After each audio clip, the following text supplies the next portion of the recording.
देव संस्कृत विश्वविद्यालय का कुल गीत प्रारंभ।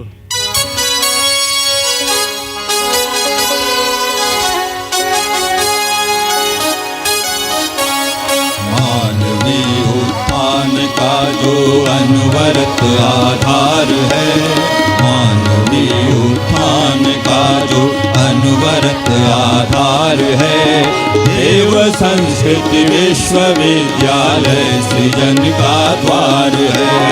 देव संस्कृत विश्वविद्यालय सृजन का द्वार है।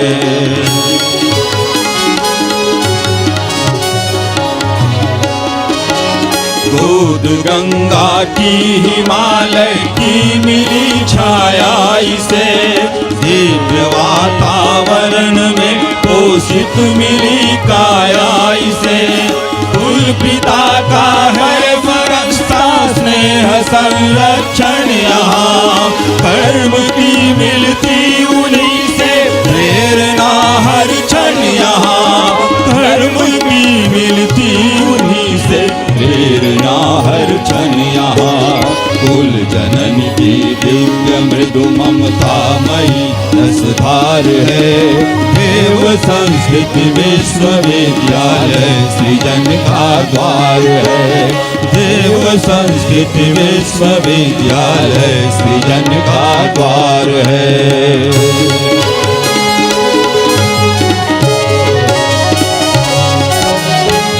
यहाँ होता प्रखरतम चेतना का जागरण, आपसी सद्भावना संवेदना का जागरण।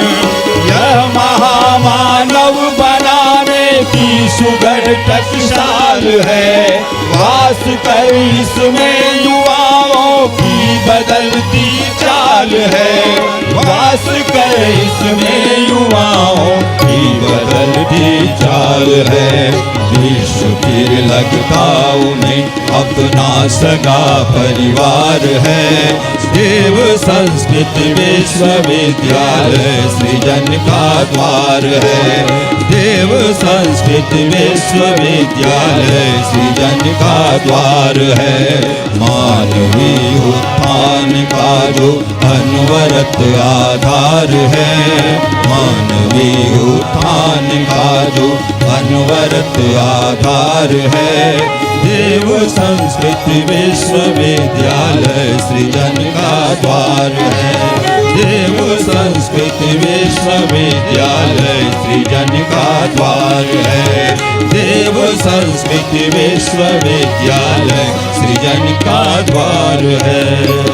परम श्रद्धेय डॉक्टर साहब परम श्रद्धा जी का ऐसा मार्गदर्शन कि इस अखिल विश्व गायत्री परिवार के चिंतन को लेकर जो वर्ल्ड हेल्थ ऑर्गेनाइजेशन में जाते हैं और वहाँ गायत्री परिवार का प्रतिनिधित्व करते हैं।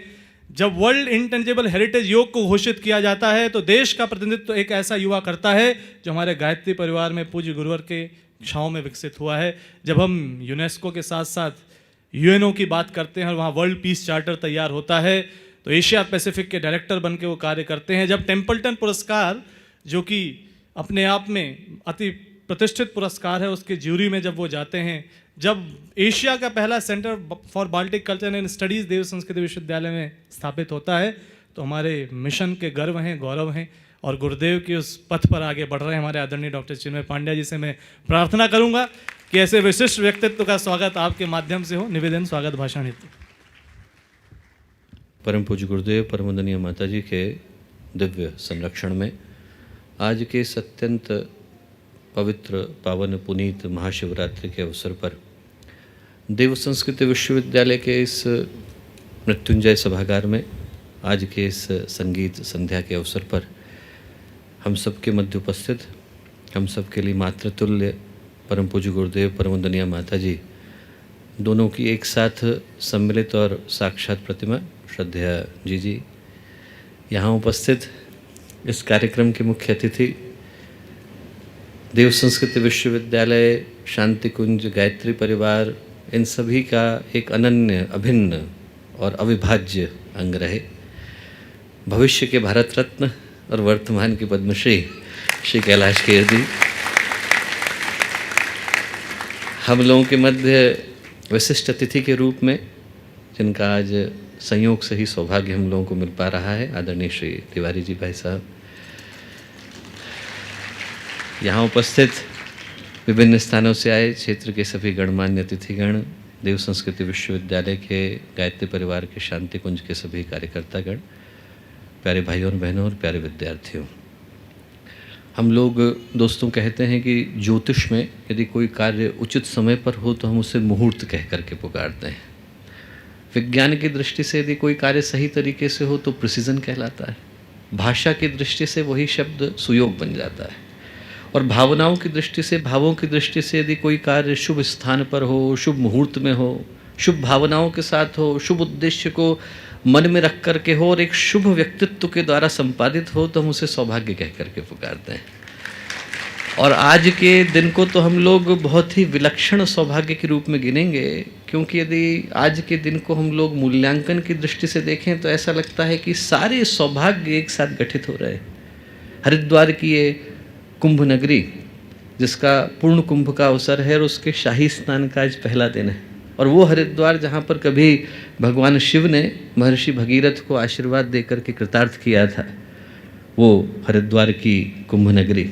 और उस हरिद्वार नगरी के उस स्थान में, उस शांति कुंज में जिसके स्वर्णिम जयंती का ये वर्ष चल रहा है, और उस शांति कुंज में जिसको परम पूज्य गुरुदेव ने महाकाल का घोंसला कह करके पुकारा, और उसमें भी वो दिन जिस दिन भगवान शिव के शिवत्व का जागरण हुआ, महाशिवरात्रि का पर्व, भगवान शिव की नगरी, उसमें भी महाकाल का घोंसला, उसमें भी महाशिवरात्रि का पर्व, और उसमें भी प्रज्ञेश्वर सिद्धेश्वर महादेव की छाया में भगवान शिव का ही नाम लेकर के बने इस मृत्युंजय सभागार में, उनके धाम का नाम लेकर के यहाँ पर आए श्री कैलाश जी। यदि हम उनके माध्यम से आज भगवान शिव की ही स्तुति को, उनके मंत्रों को सुनने के लिए यहाँ पर एकत्रित हैं, तो मैं नहीं समझता कि इससे ज़्यादा अच्छे समीकरण एक साथ किसी एक स्थान पर घटित हो सकते हैं।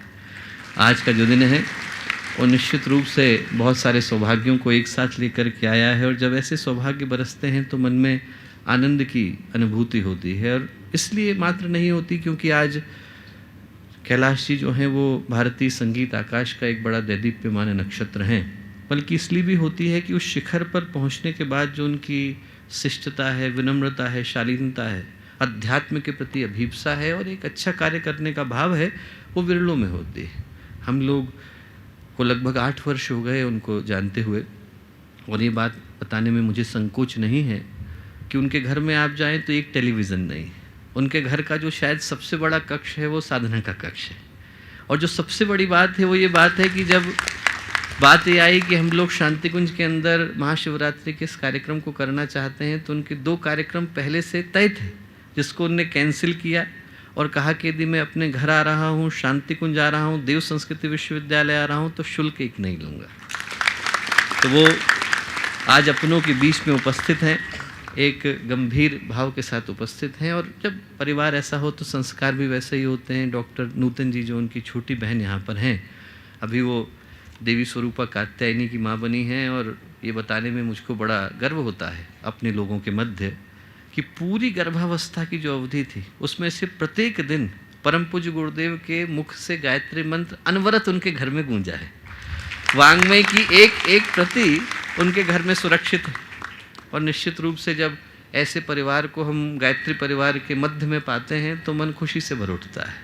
इसलिए भर उठता है क्योंकि ये भूमि उस युग दृष्टा के कालजयी चिंतन की साक्षी रही है, जिनने नवयुग की गंगोत्री और महाकाल का घोंसला कह करके इस पवित्र धरती को पुकारा। आज हम लोग उस स्थान पर हैं जो करोड़ों की आस्था का, भावना का, सद्भावना का केंद्र है, और ऐसे स्थान पर उनको अपने बीच पाकर निश्चित रूप से हम लोग खुश महसूस करते हैं। और इस अवसर पर मैं उनको स्मरण कराना चाहता हूँ कि शायद आज का दिन इसलिए पवित्र हो जाता है क्योंकि महाशिवरात्रि के इस शुभ दिन जब हम इस संगीत संध्या को कर रहे हैं, तो इसका उद्देश्य मात्र संगीत को करना नहीं था, बल्कि उन भावों को जगाना भी था जिसका प्रतिनिधित्व शिवरात्रि का पर्व करता है। क्योंकि भारत के कालजयी चिंतन की विशेषता रही है कि हम लोगों ने श्रेष्ठ भावों से, विचारों की तेजस्विता से, चिंतन की प्रामाणिकता से, उद्देश्य की उच्चता से, भावनाओं की उदात्तता से एक शिवत्व को परिभाषित किया है। और भगवान शिव इस देश की मिट्टी में घुल गए हैं, उनके विभिन्न स्वरूप निकल करके आते हैं तो विभिन्न व्यक्तित्व निकलते हैं। रुद्र, भैरव और शूलिन प्रकट हो जाते हैं तो महाराणा प्रताप जन्म लेते हैं, पृथ्वीराज चौहान आते हैं, शिवाजी आते हैं। और उनके व्यक्तित्व का यदि भाले नेत्र महाबुद्धि जन्म लेता है तो विद्वान आते हैं, कबीर, पातंजलि जन्म लेते हैं।